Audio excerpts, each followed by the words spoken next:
and welcome to my kitchen. Today I'm going to show you a traditional Kerala recipe which is also one of my favorites. This preparation in Malayalam is called Netholi Peera Vattichathu. For this Netholi, a type of fish called Anchovies is used. These small fish are not only tasty but also good for health. So let's get started with today's preparation. These are the ingredients: Netholi 250 gram, half coconut grated, Kerala tamarind 3 medium sized pieces, shallots 1 small bowl, green chilli 2, bird's eye chilli 10, curry leaves 3 sprig, turmeric powder 1/4 teaspoon, red chilli powder 1/4 teaspoon, fenugreek 1 pinch, coconut oil 2 teaspoon and salt to taste. Normally ginger is added for this preparation, but here I am going to try it without adding any ginger, and let's see how it comes out. Cooking this dish in an earthen pot over firewood gives the best result. However, we shall stick to our gas and kadai for now. Into a kadai goes a bowl of finely grated coconut, a bowl of sliced onion, roughly chopped green chilies, curry leaves, half teaspoon red chilli powder, 1/4 teaspoon turmeric powder, a pinch of fenugreek.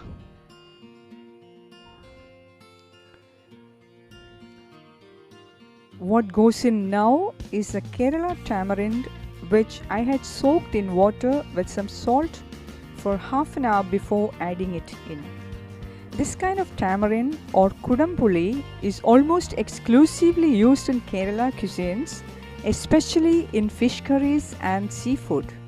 Sourness of tamarind when added to a fresh coconut gives a perfect balance for an intense spicing of the dish. 2 to 3 pieces of this tamarind is enough for this amount of fish, and mostly 8 to 10 minutes of cooking is sufficient for the kudampuli's flavor to be released. I have added some salt. In goes 1 teaspoon of coconut oil,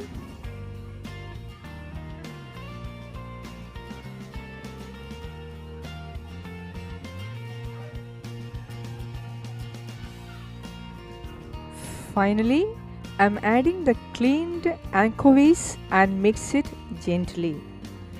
What sets apart this fish from other small fish is its silver colored longitudinal stripe that runs across from the base of the caudal fin.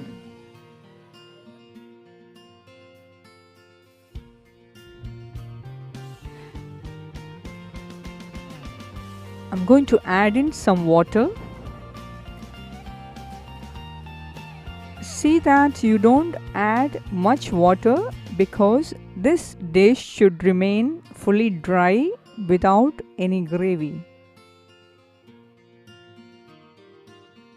Here I am adding just enough water so that it remains to the surface level of the ingredients. Now switch on the flame and place the kadai on a high flame. Once it starts boiling, then close with the lid and simmer it for 20 to 25 minutes or till the water gets fully dried. Do not stir this while cooking. Now let's open the dish and see how it has turned out. It is well cooked and the water has also fully dried up. We shall place 1 sprig of curry leaf to top it. Now it's time to add in 1 teaspoon of fresh coconut oil to get the perfect flavor. Coconut oil is utterly delicious. A spoonful of coconut oil stirred into a fish curry right at the end of cooking tastes sublime. Before transferring to the bowl, I allowed the preparation to sit in the kadai for 15 minutes so that all the flavors settle down and combines well to produce that awesome taste. Look, I had not added any ginger and yet it tastes amazing. So get some Netholi and try this at home. Don't forget to let me know your experience in the comments below. That's all for now. I'll see you soon with another interesting recipe. Until then, take care and be happy. God bless you.